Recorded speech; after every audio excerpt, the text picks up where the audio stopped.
Bangladesh cricket board president Aminul Islam Bulbul ভাই চলে গেলেন বাংলাদেশ থেকে অস্ট্রেলিয়া, ঢাকা থেকে মেলবোর্নে পরিবারের কাছে। এবার তিনি সত্যি সত্যিই গেলেন। বাংলাদেশ ক্রিকেটে আগুন জ্বালিয়ে দিয়ে, সেই আগুনে এদেশের বিশ্বকাপ খেলার স্বপ্ন পুড়িয়ে দিয়ে, জাহান্নামের আগুনে বসিয়া পুষ্পের হাসিতে হাসিতে বুলবুল ভাই চলে গেলেন। তার ওই একটা হাসির ব্যাখ্যা তো আমরা জানি যে বাংলাদেশকে বিশ্বকাপ না খেলাতে পারলেও পাকিস্তানকে তো বিশ্বকাপে ভারতের বিপক্ষে ম্যাচ খেলাতে তিনি রাজি করাতে পেরেছেন। ওই কারণেই বুলবুল ভাইয়ের হাসি, ওইটাই বুলবুল ভাইয়ের বিজয়। কিন্তু আরও একটা প্রশ্নের উত্তর তো আমাদের জানতে হবে। ওই হাসির আরও একটা কারণ তো আমাদের জানার বাকি রয়েছে। বাংলাদেশ যে বিশ্বকাপে খেলতে পারেনি, এটাও কি বুলবুল ভাইয়ের হাসির কারণ? এটাও কি তার সাফল্য? আমি অবশ্যই বিশ্বাস করি আমিনুল ইসলাম বুলবুল ভাই বাংলাদেশে আবার ফিরবেন। ফিরে তিনি ওই প্রশ্নের মুখোমুখি হবেন। ওই ইন্টারভিউতে আমাদেরকে বুঝিয়ে দিলেন ভালো ভালো কথা বলে, তাতে ওই প্রশ্নের উত্তর যথার্থভাবে মেলে না। আমি আমার এই প্ল্যাটফর্ম থেকে দাবি জানাচ্ছি, টি-20 বিশ্বকাপে বাংলাদেশ কি কারণে খেলতে পারেনি তার বিচার বিভাগীয় তদন্ত অবশ্যই হওয়া উচিত। নতুন সরকারের নতুন ক্রীড়ামন্ত্রী যিনি হবেন তার প্রায়োরিটির মধ্যে এটা থাকা উচিত। কেন, কাদের কারণে, কোন স্বার্থে বাংলাদেশ বিশ্বকাপ ক্রিকেট খেলতে পারেনি? এদেশের মানুষের আবেগকে জিম্মি করে, ক্রিকেটকে হাতিয়ার করে ভবিষ্যতে আর কেউ যেন তাদের রাজনৈতিক ফায়দা হাসিলের চেষ্টা না করতে পারেন, সেই জন্য আমি বিচার বিভাগীয় তদন্ত দাবি করছি। প্রধান উপদেষ্টার বিশেষ সহকারী ফয়েজ আহমেদ তৈয়ব, ওই ভদ্রলোকও তো বিদেশে চলে গিয়েছেন না?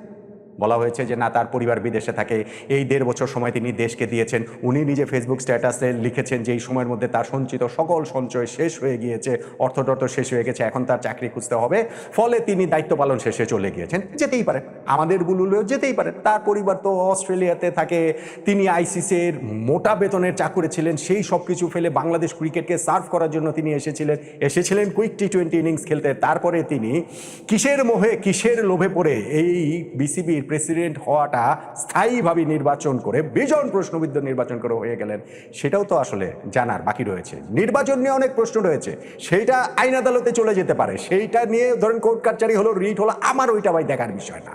আমার মূল যেটা আক্ষেপের জায়গা, হতাশার জায়গা, কষ্টের জায়গা, আমরা টি-20 বিশ্বকাপ কেন খেলতে পারিনি, কাদের ইশারায় খেলতে পারেনি, এবং সেইখানটাতে বাংলাদেশ ক্রিকেট বোর্ডের ভূমিকা কী ছিল, Bangladesh cricket board president Aminul Islam Bulbul ভাইয়ের ভূমিকাটা কী ছিল, সেই কারণেই আমি বিচার বিভাগীয় তদন্তটা দাবি করছি। বুলবুল ভাই এইখানটাতে অবৈতনিক কাজ করতেন। ক্রিকেট বোর্ড প্রেসিডেন্টের পদটা তো আর বৈতনিক না, এখানটাতে কোনো বেতন টেতন পাওয়া হয় না। এবং তিনি যখন এসেছিলেন তখন তিনি তার এইটাকে ভীষণভাবে কোট আনকোট সেল করেছেন। দেশের জন্য, দেশপ্রেমিক হিসেবে তিনি সেল করেছেন, বাংলাদেশের জন্য তিনি কাজ করছেন। মোটা বেতনের আইসিসি চাকরি ছেড়ে দিয়ে তিনি আসলে এসেছেন। এখন বুলবুল ভাই ওইটার পেছনের আসলে গল্পটা কি, কেন তিনি আসলে স্থায়ীভাবে বাংলাদেশে থেকে গেলেন ওই সময়টাতে, যে না আমি আরো 4 বছর থাকবো, আমি আরো 4 বছর চাকরি ছাড়াই থাকবো, আমার বেতন টেতন লাগবে না, টাকা পয়সা লাগবে না। উনি আমাদেরকে ওই দারিদ্রতাটা তো সেল করেছিলেন, খুব ভালোভাবে করেননি। 12,500 টাকার বাসা ভাড়াতে বুলবুল ভাই থাকতেন, ওই জিনিসটাতে তিনি অনুমোদন দেননি, মুচকি হেসে অনুমোদন দেননি। মিডিয়াতে যখন এই আলোচনা হচ্ছে তখন সেই অনুমোদনটা তিনি কি দিয়েছেন না? সেই বুলবুল ভাই কি 12,500 টাকার বাসা ভাড়ায় থাকতেন, নাকি তিনি ঢাকার কোনো 5 স্টার হোটেলে থাকতেন? সেইটার টাকাটা কি কোত্থেকে আসতো? বাংলাদেশ ক্রিকেট বোর্ড থেকে আসতো, নাকি অন্য কোনো গোষ্ঠীর কাছ থেকে আসতো, নাকি বুলবুল ভাই ওইটা নিজের পকেট থেকেই আসলে সেই টাকাটা দিতেন? সেই প্রশ্নগুলোর উত্তর পাওয়া গেলে অনেকগুলো পাজল মিলে যাবে হয়তো বা, আমাদের সেইটাও জানার দরকার নেই। আমার জানার বিষয় একটাই, বাংলাদেশ টি-20 বিশ্বকাপ কি কারণে খেলতে পারেনি, কাদের কারণে খেলতে পারেনি। আজকে বাংলাদেশ ক্রিকেটটাকে আপনি জ্বালিয়ে পুড়িয়ে দিয়ে এই দেশের একটা প্রজন্মের বিশ্বকাপ খেলার স্বপ্নটাকে ধ্বংস করে দিয়ে সুন্দর করে অস্ট্রেলিয়াতে চলে যাবেন এবং সেইখান থেকে পরিস্থিতি পর্যবেক্ষণ করবেন যে আবার দেশে ফেরার মতো অবস্থা হয় কিনা। এই বুলবুল ভাইকে আমি দেখতে চাই না। আমি অবশ্যই বুলবুল ভাইকে বাংলাদেশে দেখতে চাই, অবশ্যই বুলবুল ভাইকে তার এই 4 বছরের টেনিওর তিনি পূরণ করুন, সেটা আমি দেখতে চাই। কিন্তু তার আগে তাকে ওই প্রশ্নের উত্তরটা অবশ্যই দিতে হবে বিচার বিভাগীয় তদন্ত কমিটির সামনে। কেন, কি কারণে, কাদের প্রভাবে, কাদের স্বার্থে তিনি হাতের পুতুল হয়ে নেচেছেন, এবং কেন আমরা আসলে বিশ্বকাপটা খেলতে পারিনি। এই বিচার বিভাগ বা এরকম তদন্ত কমিটি করাটা বিসিবির কোনো কিছু না। বিসিবি আবার এই জিনিসটা বুলবুল ভাইদের সময় বা তারও আগে থেকেই, ফারুক ভাইদের সময় থেকেও দেখেছি যে এটাকে একটা বেশ মজার খেলা হিসেবে নিয়েছিলেন, যে ওই বিপিএল ম্যাচ ফিক্সিং হচ্ছে, বিচারপতির নেতৃত্বে একটা কমিটি করে দিলেন। যৌন কেলেঙ্কারির অভিযোগ উঠলো, জাহানারা আলমের বাংলাদেশ নারী দলের সাবেক ক্যাপ্টেন, ওইরকম একটা কমিটি করে দিলেন। গুচ্ছের টাকা তো সেই সব জায়গায় খরচ করেছেন। সো বাংলাদেশের একজন ক্রিকেট প্রেমী মানুষ হিসাবে আমাদের প্রত্যেকেরই জানার অধিকার রয়েছে, প্রত্যেকেরই সেই দাবি তোলার জায়গাটা রয়েছে।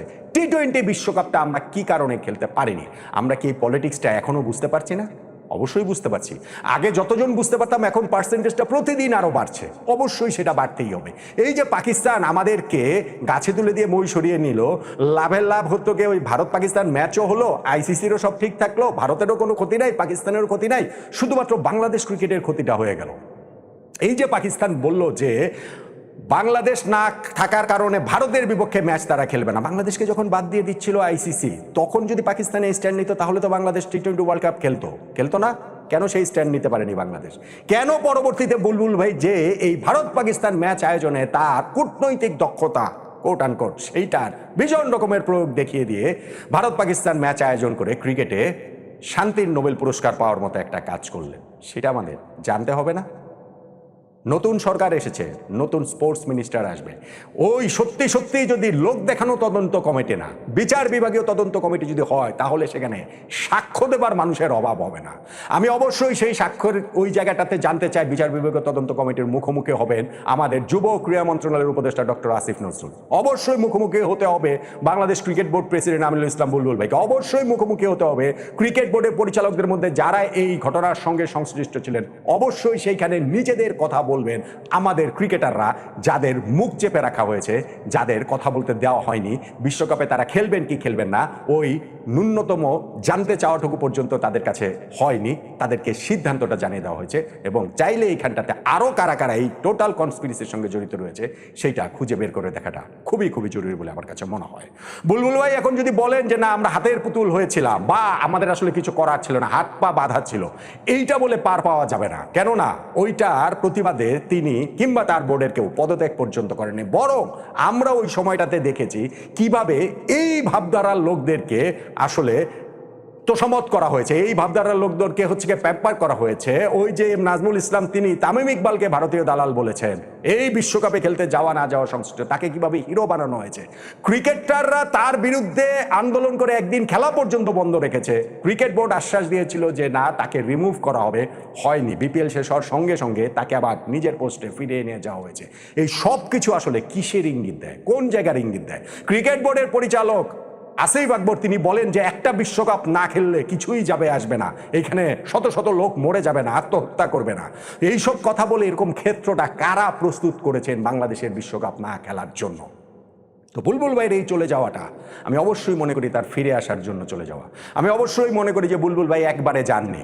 তিনি ক্রিকেট বোর্ডের ওই হোয়াটসঅ্যাপ গ্রুপে পরিচালকদের যেমন বলেছেন যে কিছুদিনের মধ্যেই তিনি ফেরত আসবেন, তিনি তার দৈনন্দিন কার্যক্রমও ওইখান থেকে অস্ট্রেলিয়া থেকে যতটা চালানো সম্ভব সেই জিনিসটা তিনি করবেন। এবং আমি মনে করি যে তার অবশ্যই ফিরে এসে এই পুরো জিনিসটার স্বচ্ছতার জায়গা থেকে নতুনভাবে নতুন করে যেহেতু আমাদের একটা দেখার সুযোগ রয়েছে, সেই কারণে আমরা ওই প্রশ্নের উত্তরটা পাবো। জাহান্নামের আগুনে বসিয়া পুষ্পের হাসি হাসিতে হাসিতে আপনি অস্ট্রেলিয়ায় চলিয়া যাইবেন এবং বাংলাদেশ ক্রিকেটে আপনি আসলে হিরো হয়েই থাকবেন, এটা হতে পারে না। আমরা একটা বিশ্বকাপ কার কারণে, কাদের কারণে, কোন স্বার্থে খেলতে পারিনি, বাংলাদেশ ক্রিকেটকে কেন এরকম বলির পাঠা বানানো হলো, সেইটার জন্য আমি মনে করি অবশ্যই একটা বিচার বিভাগীয় তদন্ত কমিটি হওয়া উচিত এবং সেই কমিটির মুখোমুখি সংশ্লিষ্ট সবারই হওয়া উচিত। সেই কমিটির মুখোমুখি হওয়ার জন্য হলো বুলবুল ভাইয়ের বাংলাদেশে ফিরে আসা উচিত। বুলবুল ভাইয়ের এইটা এমন কিছু না যে তার দেশ থেকে নিষেধাজ্ঞা ছিল। আমি এইটা বিশ্বাস করি না যে বুলবুল ভাই এখান থেকে বিরাট কোনো আর্থিক দুর্নীতি করেছেন। কিন্তু ক্রিকেট বোর্ডের ইলেকশন প্রশ্নবিদ্ধ, সেইটা আইন আদালতের মতো হবে, ওইটা আলাদা ইস্যু, ওইটা আমার এই আজকের আলোচনার টপিক না। কিন্তু বিশ্বকাপে আমরা যে কেন খেলতে পারিনি সেই প্রশ্নের উত্তরটা আমাদের চাই এবং আমি ভীষণ করে চাই বুলবুল ভাই অবশ্যই তিনি বাংলাদেশে আবার আসবেন। আমি বিশ্বাস করি বুলবুল ভাই অবশ্যই বাংলাদেশে